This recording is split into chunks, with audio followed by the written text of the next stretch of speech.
Pembelaan pendakwaan serah hujahan hampir 1,000 muka surat. Peguam Najib Muhammad Shafi'i menyediakan 643 muka surat hujahan bertulis manakala pendakwaan mengemukakan 306 muka surat.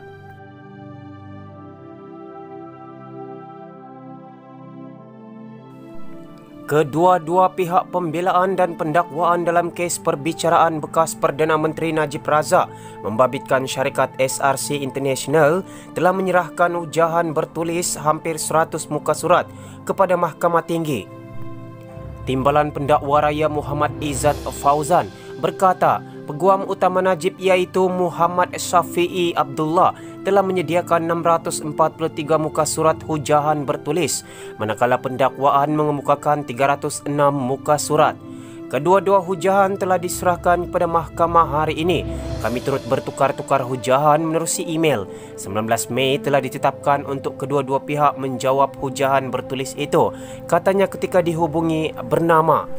Hujahan lisan di hadapan Hakim Muhammad Nazlan Muhammad Ghazali telah ditetapkan selama 3 hari bermula 1 Jun. Pada 11 Mac, pembelaan telah menutup kesnya selepas memanggil 19 saksi di peringkat bela diri yang berlangsung selama 33 hari sejak 3 Disember tahun lepas. Pendakwaan sebelum itu telah memanggil 57 saksi untuk memberi keterangan. Pada 11 November tahun lepas, Najib yang juga bekas Menteri Kewangan telah diperintah membela diri terhadap 7 pertuduhan menyeleweng dana SRC International Sendirian Berhad sebanyak RM42 juta yang terdiri daripada 3 pertuduhan pecah amanah jenayah, 3 pertuduhan pengubahan wang haram dan 1 pertuduhan menyalahgunakan kuasa. Sumber dari bernama. Dalam perkembangan berita yang lain, kedai pajak gadai sesak bukti kesusahan rakyat, kata Anwar. Presiden PKR itu juga menegur sikap segelintir pihak yang mengecam tindakan rakyat menyerbu kedai pajak gadai.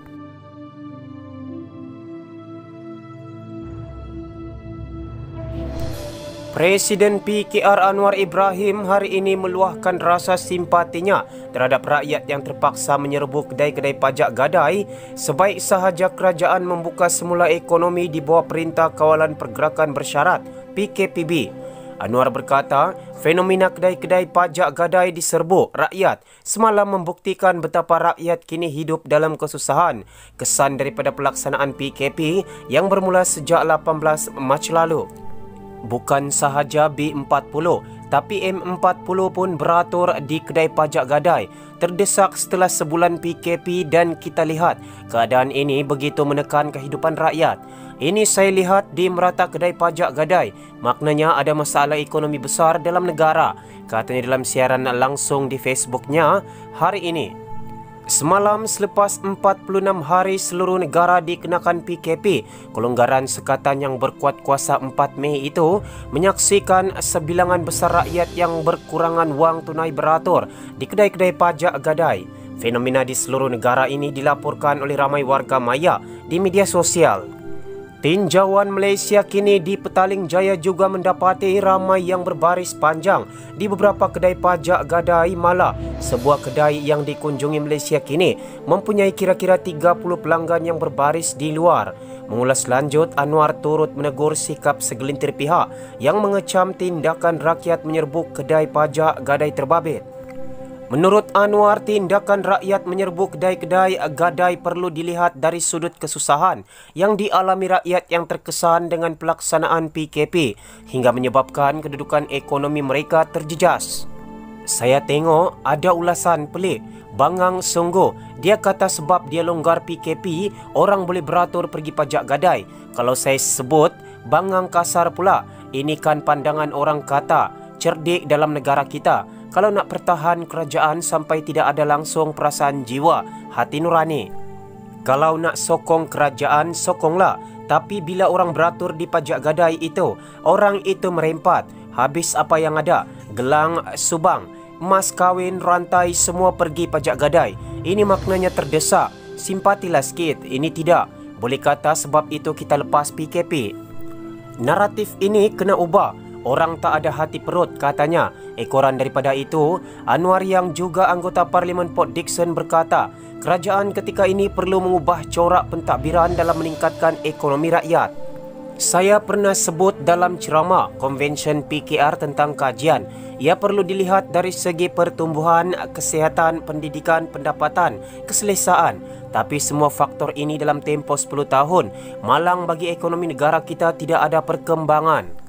Buktinya begini, baru sebulan masalah laksana PKP, bukan sahaja B40 tetapi M40 beratur di pajak gadai. Terdesak setelah 1 bulan PKP, kita lihat keadaan ini sebegitu menekan kehidupan rakyat. Apa yang harus dipelajari maknanya, cara kita tadbir negara, cara urus ekonomi harus diubah, katanya. Selain itu, Anwar juga turut menegur Menteri Kewangan Tengku Zafrul Tengku Abdul Aziz yang menurutnya terlalu cepat bermain propaganda dengan memberi harapan kepada rakyat bahawa pertumbuhan ekonomi akan lebih baik tahun hadapan. Ini angka memukau, kononnya pertumbuhan ekonomi begitu dan begini. Menteri Kewangan kata pertumbuhan memberansangkan tahun depan. Cepat sangat buat propaganda, tapi di pajak gadai beratur orang. Selepas COVID-19 ini, kita mesti tonjolkan barisan kepimpinan yang mampu lihat ke hadapan, sistem ekonomi yang tidak menekan kepada rakyat, katanya. Sementara itu, PH terbuka terima bersatu semula, kata Anwar. Bagaimanapun, Anwar mengingatkan bersatu perlu patuh kepada agenda perubahan, termasuk reformasi.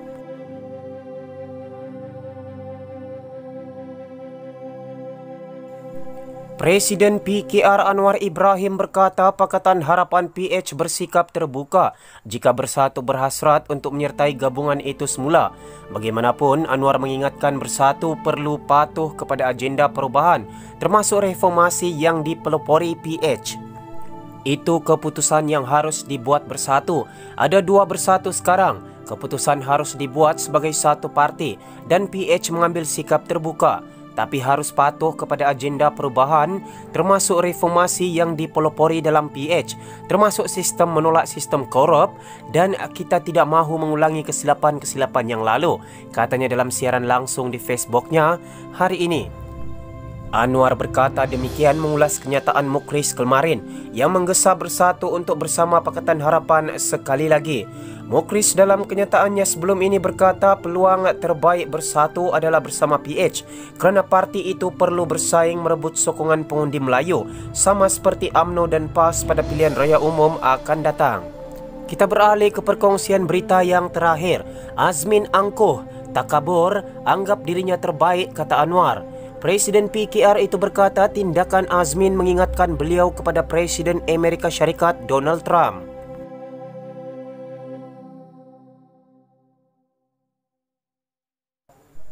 Presiden PKR Anwar Ibrahim berkata ugutan Menteri Perdagangan Antarabangsa dan Industri Azmin Ali terhadap beberapa kerajaan negeri yang enggan melaksanakan Perintah Kawalan Pergerakan Bersyarat PKPB seperti yang diumumkan oleh Perdana Menteri Muhyiddin Yassin sebagai angkuh dan takabur.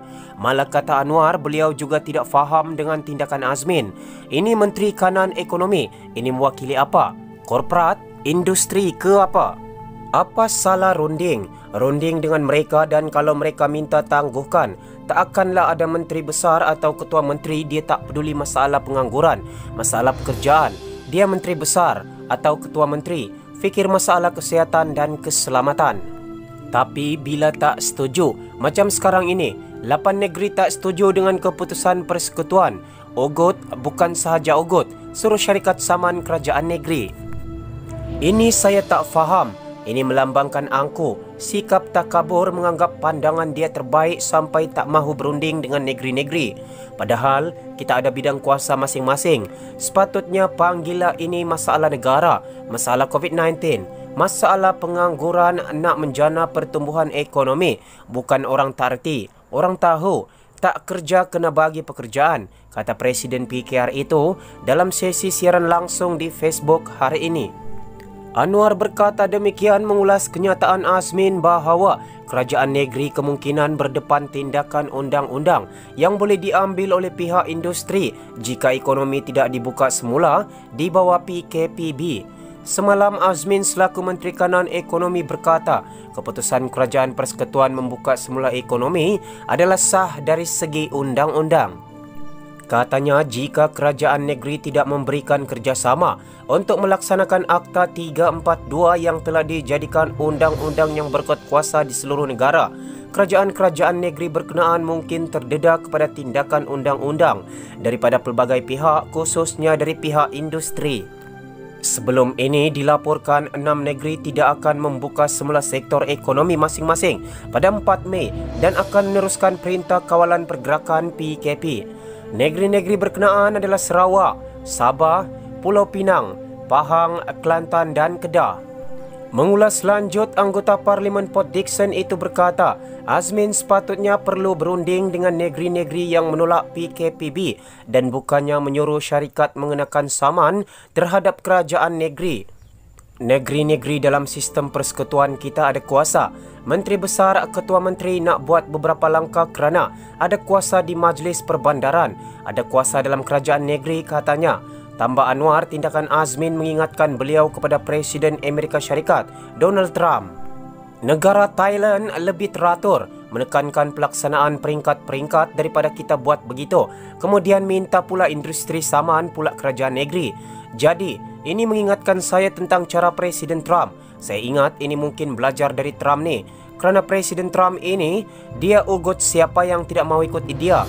Dia ambil tindakan, suruh saman gubernur. Janganlah ikut Donald Trump. Bincang elok-elok cari penyelesaian yang baik, katanya.